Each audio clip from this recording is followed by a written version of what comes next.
एक बने नेक बने आज की कविता है। इस कविता में कवि हमें एक बनने और नेक बनने की सलाह दे रहे हैं, यानी कि एक साथ और अच्छा बनने की एक साथ रहने की और अच्छा बनने की सलाह दे रहे हैं।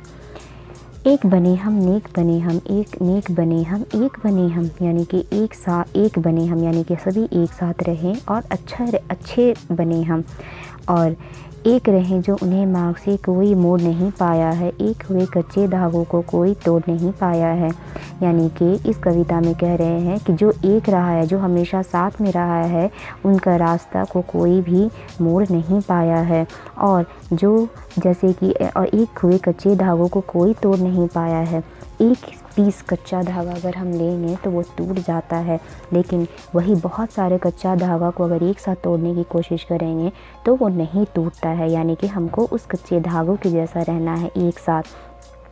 जिस तरह से बूंद बूंद से एक घड़ा भर जाता है और नन्हे नन्हे तिनके मिलकर के चिड़ियों का घर रच जाता है, यानी कि बन जाता है। रावण पन पे नहीं फूट का लक्ष्मण की सी रेख बने हम, एक बने हम नेक बने हम, नेक बने हम एक बने हम। और कभी भी आपस में किसी तरह का भी कोई गलत फहमी ना हो जिससे हम लोग टूट जाएं, और लक्ष्मण की रेख बनने की सलाह भी दे रहे हैं। रेख खींच दे सत्कर्मों की मानवता की लाज बचाएं, रेख खींच दे सदाचार की जगती में सुख सरित बहाएं। और यह भी कह रहे हैं कि हमें सत्कर्मों की, यानी कि अच्छे कामों की रेख खींचनी चाहिए और मनुष्यता की लाज बचानी चाहिए, क्योंकि आज मनुष्य जो है वो भटक गए हैं, वो बुरे काम कर रहे हैं, झूठ बोल रहे हैं और बेईमानी भी कर रहे हैं। और सदाचार की रेख खींच दें और साथ में सुख सरित बहाएं, जगती में सुख सरित बहाएं, यानी जगत यानी कि संसार में हम सुख रूपी सरिता बहाएं, यानी कि अच्छे से रहें, खुश होकर रहें। बरस उठे अमृत धरती पर, नभ में घटा प्रीत की छाएं, और इस धरती पर अमृत बहे, यानी कि अमृत क्या होता है? एक अच्छा बारिश का पानी। नभ में घटा प्रीत की छाए, यानी कि बारिश का पानी धरती पे बरस जाए और जितने भी बादले हैं वो प्यार की बादल छा जाएं। रेख खींच दे दामन अली की जिसमें द्वेष भस्म हो जाए, और हमें उस जंगल की आग के किनारे एक रेख खींच देनी चाहिए, और उस आग में जितनी तरह की भी बैर की भावना है मनुष्यों में वो ख़त्म हो जाए।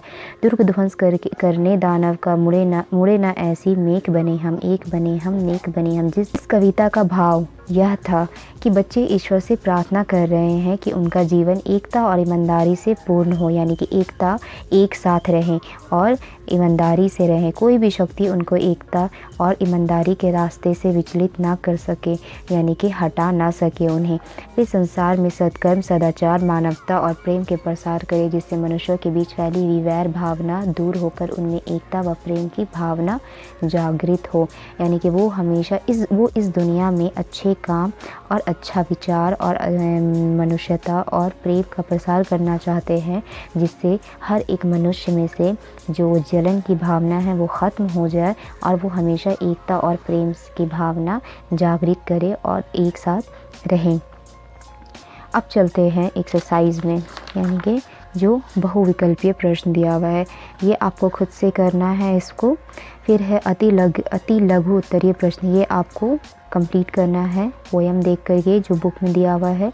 एक शब्द में उत्तर दीजिए, एक शब्द लिखना है। बड़े बड़े घट किसके भर जाते हैं, यानी कि यहाँ पे जो लिखा था कि बूंद बूंद से धीरे धीरे बड़े बड़े घट भर जाते हैं, यहाँ पे आपको एक वर्ड में आंसर करना है। द्वेष को किसमें जलाना चाहते हैं, किसमें जलाना चाहते थे कवि?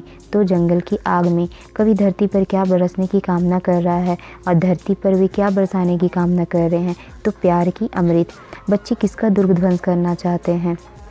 बच्चे किसका दुर्ग, तो ये किसका? जो बुरे लोग हैं, यानी कि जो जिनके अंदर में बैर की भावना आ गई, वैसे लोगों को वो ध्वंस करना चाहते हैं। एक पंक्ति में उत्तर दीजिए, आपको एक ही वर्ड में इसका आंसर करना है, पूरा घ तक ही आपको खुद से करना है। That's all in this video, thank you.